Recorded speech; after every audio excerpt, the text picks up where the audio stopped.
Buen día, chicos. El día de hoy vamos a hablar sobre el trabajo en el laboratorio. Vamos a terminar este tema hablando un poco de lo que tenemos que hacer en general en el laboratorio de microbiología y cómo protegernos a nosotros mismos de los microorganismos que pueden estar presentes en las muestras clínicas que vamos a trabajar y en los cultivos que vamos a generar. Tenemos que tener en cuenta, en primer lugar, que las buenas prácticas son una serie de reglas, procedimientos y prácticas, es decir, acciones que se llevan a cabo dentro del laboratorio con la finalidad de obtener resultados confiables. Es decir, en nuestro caso, bacteriología, queremos que los microorganismos que obtengamos e identifiquemos sean los que vienen de la muestra del paciente y no del entorno en el que estamos trabajando. Nuestra finalidad con las buenas prácticas es entonces evitar contaminar la muestra. Sin embargo, también tenemos que saber que la otra finalidad de las buenas prácticas es tener un trabajo seguro y no contagiarnos nosotros con los microorganismos patógenos que están presentes en la muestra y en los cultivos. Entonces, ambas metas de las buenas prácticas son sumamente importantes y por eso es indispensable que conozcan y que practiquen estas buenas prácticas, valga la redundancia, en cuanto ustedes inicien a trabajar en el laboratorio. Vamos a empezar hablando del equipo de protección personal.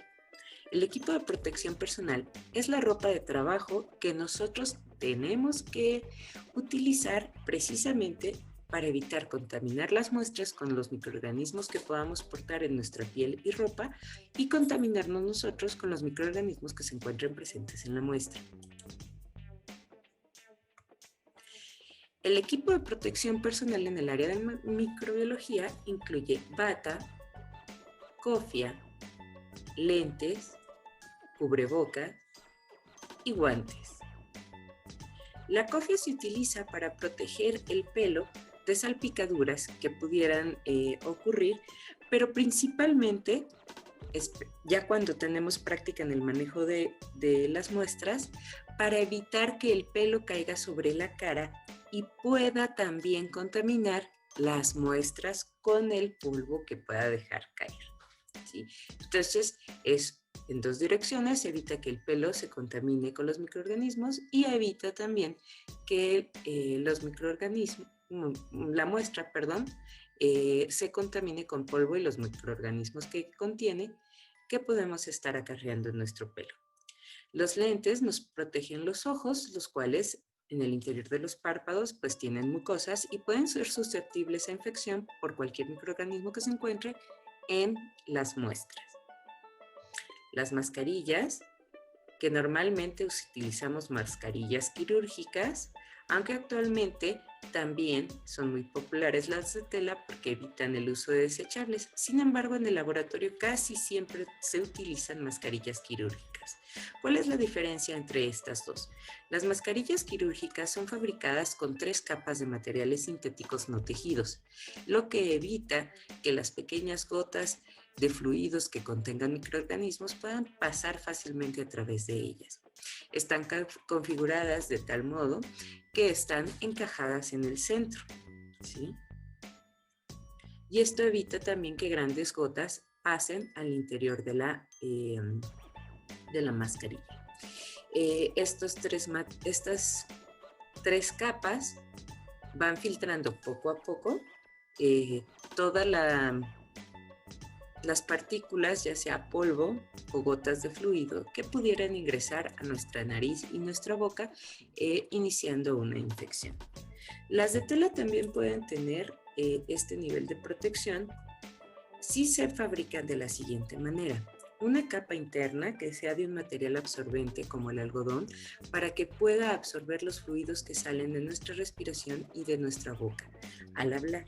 De esta manera, esos fluidos no pasan al exterior y nosotros no contaminamos nuestro material. También tenemos una capa intermedia y una exterior que son de material no absorbente. La capa intermedia de preferencia debe no estar tejida Por eso debe ser un material sintético como el polipropileno. Esto para evitar el paso de partículas, ya sea de nuestra boca hacia el exterior o del exterior hacia nuestra boca y nariz.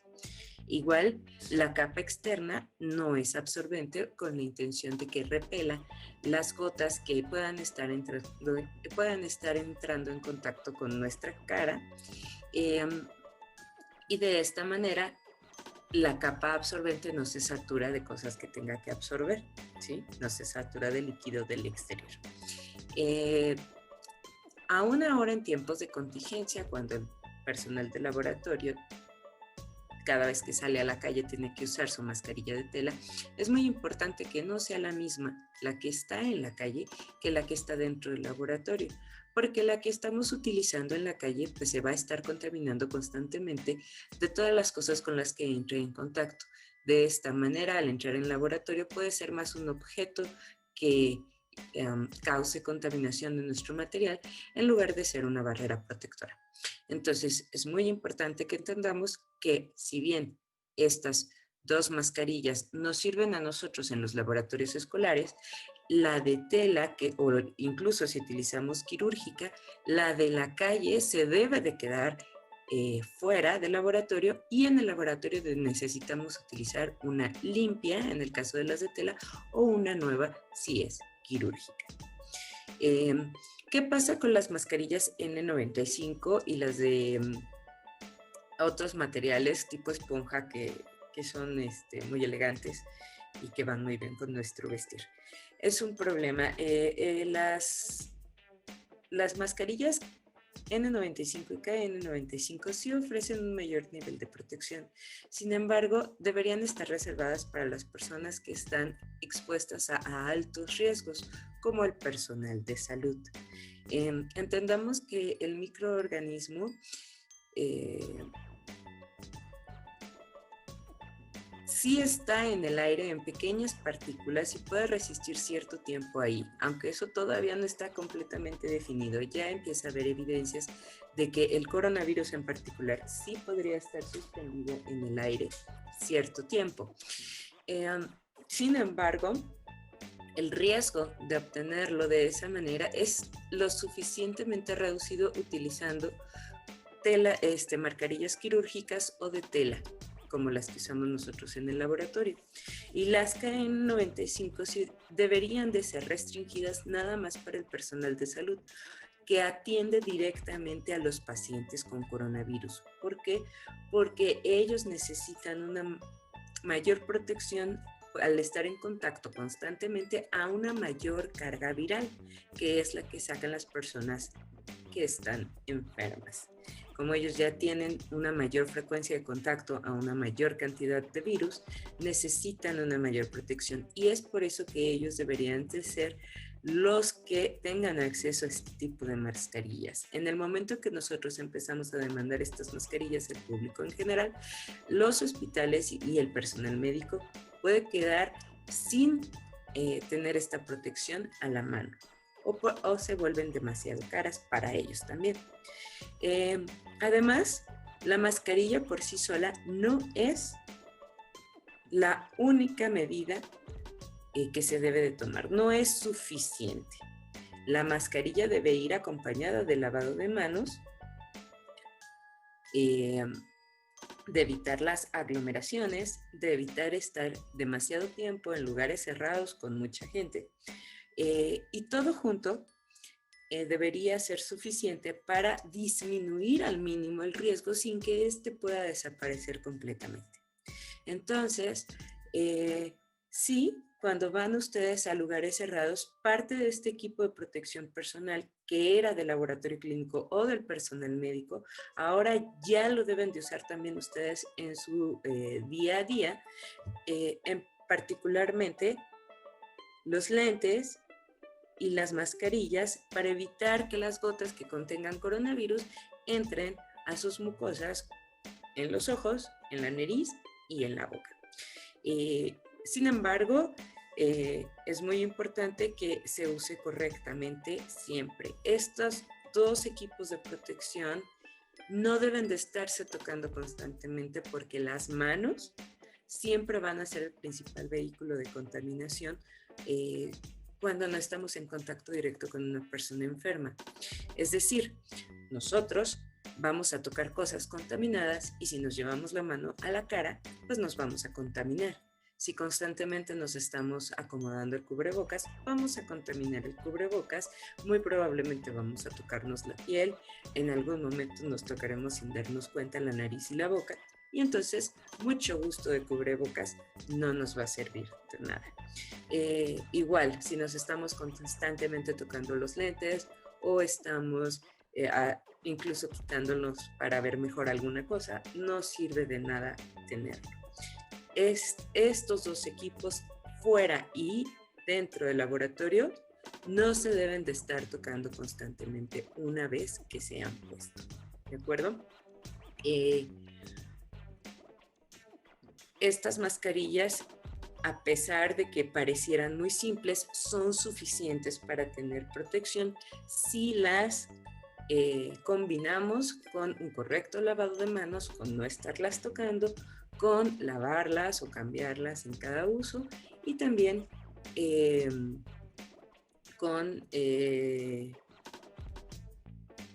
sobre todo no estarlas colocando en posiciones inadecuadas. Debe de cubrir nariz y boca, no nada más la boca. No se debe de quitar para estornudar, no se debe de rascar la nariz con la mano cuando se tenga el cubrebocas puesto, no se debe de usar de hamaca, no se debe dejar colgada. Si se quita para comer o lo que sea, se debe guardar en una bolsa de plástico y luego volver a poner siempre con las manos limpias. ¿Okay? Y en el laboratorio aplica exactamente lo mismo. No se debe de estar tocando ni la cofia, ni los guantes, ni el cubrebocas, porque entonces ustedes van a estar llevando contaminantes del material con el que están trabajando a sus equipos de protección personal, arruinando completamente su objetivo. En este sentido, es muy importante también que sepan que en el laboratorio de microbiología solemos utilizar guantes, precisamente para evitar que la piel de las manos pueda estar en contacto con microorganismos presentes en las muestras o en los cultivos en los que estamos generando. Los guantes son como una segunda piel. Y aunque lo que intentan es evitar que nuestra piel entre en contacto con el material contaminado, no son mágicos tampoco. Una vez que se tienen guantes, solamente se debe de tocar el material potencialmente contaminado o el material que no queremos que nuestros microorganismos de la piel contaminen. Es decir, solamente debemos tocar aquello con lo que vamos a trabajar. No podemos andar por los guantes por todo el laboratorio tocando nuestro celular, tocando las manijas de las puertas, tocando todas las bitácoras. No. Debe de tocarse nada más el material con el que vamos a trabajar durante el proceso microbiológico. Después de eso se puede desinfectar con etanol al 70%, tallándolo como si estuviéramos tallando nuestras manos y entonces se podrían tocar algunas cosas. Sin embargo, debe de hacerse con mucho cuidado, pues lo que se intenta es evitar la contaminación cruzada entre muestras, cultivos y el resto de los objetos del laboratorio y nosotros mismos. ¿Sí? La bata, por supuesto, es el principal equipo de protección personal en el sentido de que nos cubre la mayor parte del cuerpo y de la ropa. Su función es ser una barrera entre nuestra ropa y los contaminantes que contiene y las muestras y los microorganismos que contiene. ¿Sí? Es muy importante que la bata esté limpia para entrar al laboratorio y se debe usar dentro de él. Lo mejor es que sea una bata de algodón, ¿sí? Para evitar que se queme, que se chicharre en caso de que estemos en contacto con mecheros o que el uso de compuestos químicos también haga grandes agujeros en ella y puedan pasar más fácilmente hacia nuestra ropa o nuestra piel. Él debe de llegar a la rodilla, debe de ser de manga larga, y debe de quedarnos bien, no nos debe de quedar demasiado floja, sobre todo en las mangas, porque eso puede causar accidentes, ni nos debe de quedar ajustada, porque nos debe permitir el movimiento. ¿Cómo debemos colocarnos el equipo de protección personal en el laboratorio? En primer lugar, debemos de ponernos la bata. Y la bata solamente debe usarse dentro del laboratorio. No se debe de estar en el laboratorio sin ella, pero tampoco se debe estar fuera del laboratorio con ella. Es muy común ver a los estudiantes de las carreras de las ciencias de la salud con una bata que forma parte de su uniforme y con ella van en transporte público, comen, van al baño, hacen todo lo que tienen que hacer como si fuera una prenda normal. ¿Está bien? Si es su uniforme, perfecto, pero entonces deben de tener una bata diferente para usar en el laboratorio. Esta bata no debe estar en contacto con los contaminantes del exterior, pues entonces se vuelve en un objeto contaminante de nuestros materiales. Una vez puesta la bata, debe prepararse el área de trabajo, conforme lo vamos a ver más adelante. Debe de quedar limpia, todos los materiales limpios, en posición correcta, para poder trabajar cómodamente y de manera fluida. Cuando ya tenemos eso listo, entonces nos lavamos las manos antes de colocar el resto del equipo de protección personal. Siempre cofia, guantes, cubrebocas, cofia, lentes y cubrebocas deben de colocarse con las manos limpias. Y entonces iniciamos en ese orden. Protegemos nuestro cabello con la cofia, nuestros lentes con los ojos y nuestra nariz y boca con el cubrebocas. Finalmente se colocan los guantes y los guantes indican que ya nos vamos a poner a trabajar. No vamos a ir a revisar el celular, no vamos a ir a revisar la computadora, no vamos a ir a sacar más material de los cajones. Los guantes se ponen porque ya vas a sentarte a trabajar con tus microorganismos o tus muestras clínicas. Una vez que estamos vestidos, tenemos que entrar a trabajar en nuestra área de trabajo. Les decía, se tiene que preparar el área de trabajo haciendo uso de técnicas asépticas y antisépticas. Como ustedes recordarán, en el periodo anterior vimos estos conceptos y vimos que la antisepsia era precisamente una serie de procedimientos destinados a inhibir o destruir los microorganismos potencialmente patógenos presentes en las superficies de trabajo o en los tejidos que se encuentran contaminados. Esto quiere decir que nuestra superficie tiene microorganismos. Por supuesto, es normal, hay polvo, tampoco van a ser microorganismos muy distintos de los que se encuentran en cualquier otra mesa o silla. Sin embargo, estas bacterias pueden crecer en los medios de cultivo que vamos a utilizar y por lo tanto contaminarlos, arruinándonos nuestro diagnóstico. Entonces es muy importante que eliminemos estos microorganismos con técnicas antisépticas. Para eso se hace primero un lavado y después la desinfección. El lavado es muy importante porque, como también recordarán del periodo pasado, nosotros observamos en nuestra tabla de desinfectantes que la mayoría de ellos se inactiva en la presencia de materia orgánica. La materia orgánica son restos, sí, de tejidos o fluidos, pero también el polvo, la tierra. Entonces, todas las superficies de trabajo siempre tienen tierra cuando no se han usado. Aún ese periodo de uso sea por poco tiempo, siempre va a haber ahí pequeños motitos de polvo que hay que eliminar, porque traen microorganismos. Entonces, esta materia orgánica se quita con jabones. Se pueden utilizar soluciones jabonosas o soluciones limpiadoras comerciales. Se impregna de un poco de esta solución la mesa, se pasa a un trapo limpio y cuando este queda completamente libre del jabón, porque el jabón finalmente es una sustancia orgánica, entonces podemos pasar a la desinfección. Para la desinfección podemos utilizar etanol alcohol. 70% y es perfectamente útil para los fines de trabajo de microbiología. Muy bien. Una vez que en la superficie de trabajo está libre de microorganismos contaminantes, vamos ahora a utilizar técnicas asépticas para el resto del proceso de trabajo. Recuerden que las técnicas asépticas o la asepsia como tal son los procedimientos que impiden el acceso de microorganismos patógenos a un medio libre de ellos. Nosotros ya libramos nuestra mesa de microorganismos, ahora lo importante es que no vuelvan a instalarse aquí. La primera, por supuesto, es el lavado de manos previo y el uso de equipo de protección personal para que los microorganismos que traemos en nuestra piel y en nuestra ropa no entren en contacto con el área de trabajo. Esa es una técnica aséptica. La segunda es el uso de mecheros.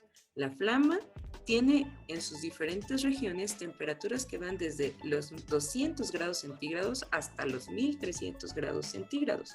Son temperaturas bastante altas, lo que garantiza que alrededor del mechero los microorganismos mueran. Eso nos genera un área estéril de trabajo, ¿sí? Esta área estéril no es muy amplia. En los mecheros pequeños de Bunsen que normalmente utilizamos no sobrepasa los 15 centímetros de radio. Por eso usualmente nosotros en el laboratorio colocamos 2 mecheros a una distancia entre ellos de 30 centímetros. 15 están estériles por uno de los mecheros y 15 por el otro. Y solamente trabajamos dentro de ese radio de trabajo, ¿sí? Obviamente esta área estéril tampoco es mágica, sino que puede ser alterada por el ingreso de objetos contaminados. Por lo tanto, en el área establecida como área estéril no tiene por qué haber útiles escolares de ningún tipo, ni las bitácoras tienen que estar aquí, ni materiales de papelería que no se van a utilizar, mucho menos alimentos. Nada de esto debe de estar en el área de trabajo, porque ingresan contaminantes, ingresan materia orgánica como polvo, pero además también todos estos materiales que después los vamos a llevar a nuestra casa también se pueden contaminar con las muestras y microorganismos con los que estemos trabajando en nuestra área. Si eso ocurre o si nosotros tenemos un derrame con las muestras que contienen microorganismos o los cultivos ya con crecimiento bacteriano, entonces tenemos que volver a hacer uso de técnicas antisépticas para eliminar esos microorganismos de nuestra área de trabajo. Para eso es muy importante que dentro de esta área tengamos siempre a la mano un kit para derrames.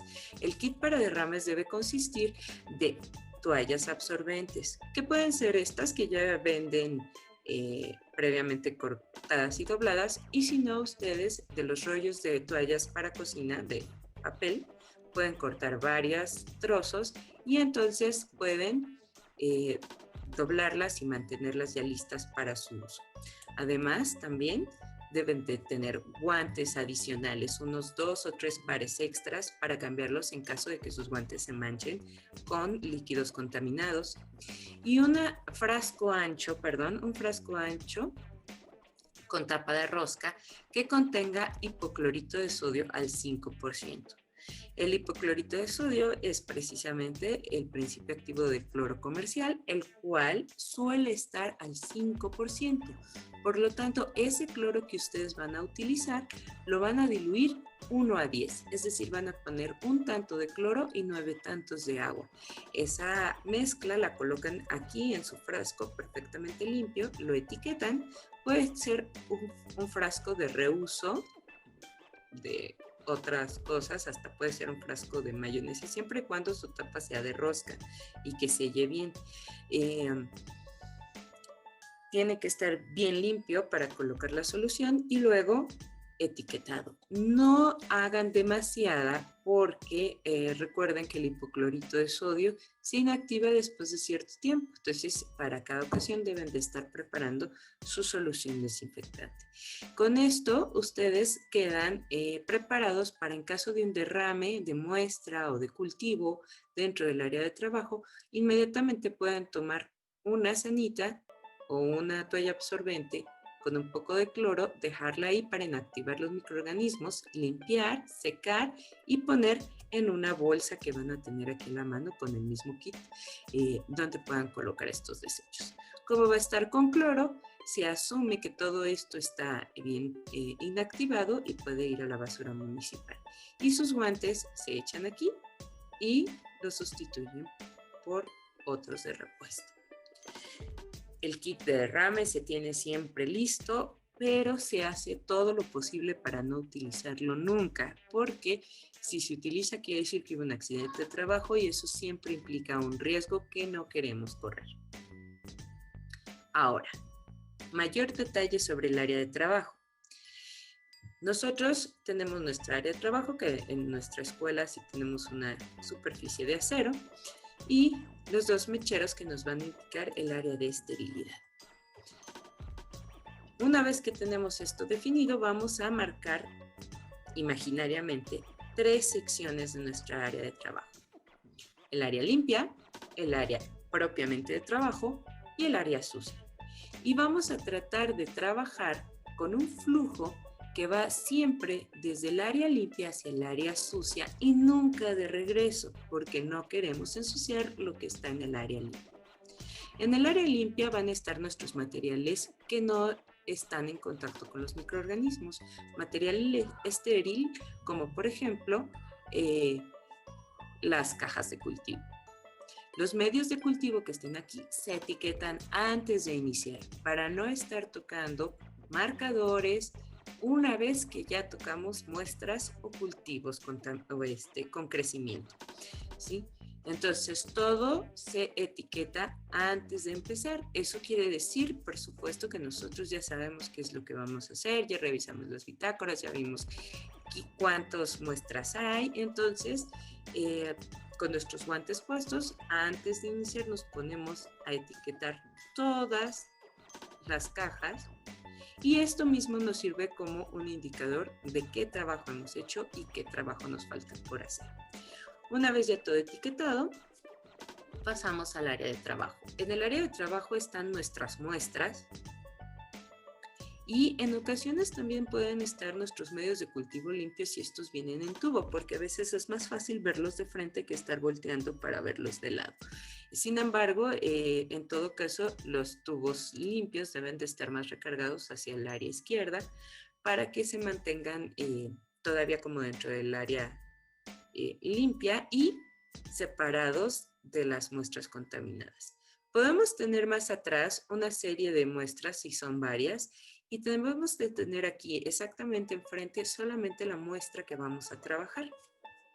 En esta parte intermedia, ya que tenemos nuestro material acá arriba, queda un espacio un poco más reducido que es exactamente donde vamos a llevar a cabo los procedimientos. Con nuestros guantes, nuestra asa bacteriológica con la que vamos a tomar las muestras y a inocular nuestras cajas.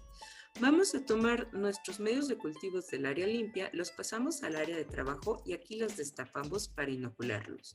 Aquí es donde vamos a hacer el estriado de las cajas y donde vamos a inocular tubos o cualquier otra cosa que tengamos que hacer. Si tenemos que preparar laminillas para hacer tinciones, lo vamos a hacer aquí. Una vez que terminamos, antes, mientras estamos haciendo este trabajo debemos entender que el material que está aquí y que estamos manipulando no debe de salir del área estéril, porque luego, mientras están trabajando, les da por agitar el asa como si fuera una varita mágica porque están nerviosos por el proceso o por lo que sea, y entonces se la salen del área estéril. Si ya trae un inóculo, eso es particularmente peligroso porque pueden estar contaminando-se ustedes mismos o a otras personas que están alrededor. Y si no tiene el inóculo, pues sí se va a contaminar con el aire que está fuera del área estéril. Entonces, cuando están trabajando, se deben de mantener en esta área, siempre con movimientos suaves, controlados y con mucha atención de lo que están haciendo. Finalmente, en el área sucia vamos a mandar las muestras que ya no ocupemos porque ya las procesamos, los cultivos que ya están crecidos y que ya desocupamos porque a lo mejor nada más los usamos para laminillas para tinciones, y cultivos que acabemos de inocular. Aquí siempre deben de estar todas las cajas cerradas, ¿sí? Solamente las abrimos cuando las estamos procesando aquí en medio. Una vez que terminemos nuestro trabajo, el área debe limpiarse y desinfectarse y debe de quedar como al principio, perfectamente limpia y ordenada. Los medios inoculados se llevan a la incubadora, los desocupados se lleva al refrigerador o al desecho, igual para las muestras. Toda el área se limpia y se desinfecta. Nuestro material se esteriliza, en el caso de la asa es con el fuego, pero eso ya lo veremos más adelante, y se apaga. Finalmente, lo último que se hace es apagar los mecheros y guardarlos. La mesa debe de quedar impecable al terminar. Muy bien. Esto es más o menos el proceso de trabajo general en el laboratorio de microbiología. Una vez que terminamos, nos quitamos primero los guantes, nos lavamos las manos y con las manos limpias nos retiramos cubrebocas sin tocarlo del frente, lentes y cofia. Y por último, ya cuando salimos del laboratorio nos quitamos la bata. Una vez que ustedes han visto este video, les voy a pedir que en equipo, por favor, observen esto, discutan cómo podrían ustedes incentivar el cumplimiento de estas reglas en el laboratorio. Me gustaría que elaboren un corto reglamento, no debe ser gigantesco, para el seguimiento de las buenas prácticas dentro del laboratorio y suban su archivo PDF del reglamento en Classroom, ¿sí? Es muy importante que todos estén de acuerdo en las reglas que van a seguir. El reglamento no debe de incluir procedimientos. Todo lo que vimos sobre el área de trabajo son ya procedimientos. El reglamento tiene que ver más con las actitudes, ¿sí?, y las precauciones que ustedes deben de tomar para su propia protección y para evitar la contaminación, ¿sí? Entonces, más que procedimientos son actitudes. Por ejemplo, se va a asignar a quién debe de traer el kit para derrames en cada sesión de laboratorio. La persona que no lo traiga va a tener esta sanción, si le corresponde. Además, es importante que cada persona traiga sus propios guantes. O a lo mejor fulanito de tal persona debe de ser la encargada de los guantes de todos. Sí, a lo mejor no ponen la persona, pero ponen el puesto, ¿no? Vamos a poner un encargado de guantes. El papel de cada persona se va a establecer antes de cada sesión y todos deben de cumplir con su función durante la práctica. Porque, por ejemplo, a lo mejor en una práctica no me toca a mí inocular medios porque nada más hay 2 medios para inocular y somos 4 personas o 6 en el equipo. Entonces, aquí lo ideal sería que si yo no voy a inocular, pues a lo mejor yo me encargo de limpiar al inicio, yo me encargo de limpiar al final, a lo mejor yo me encargo del kit, y esos roles se van pasando en cada práctica.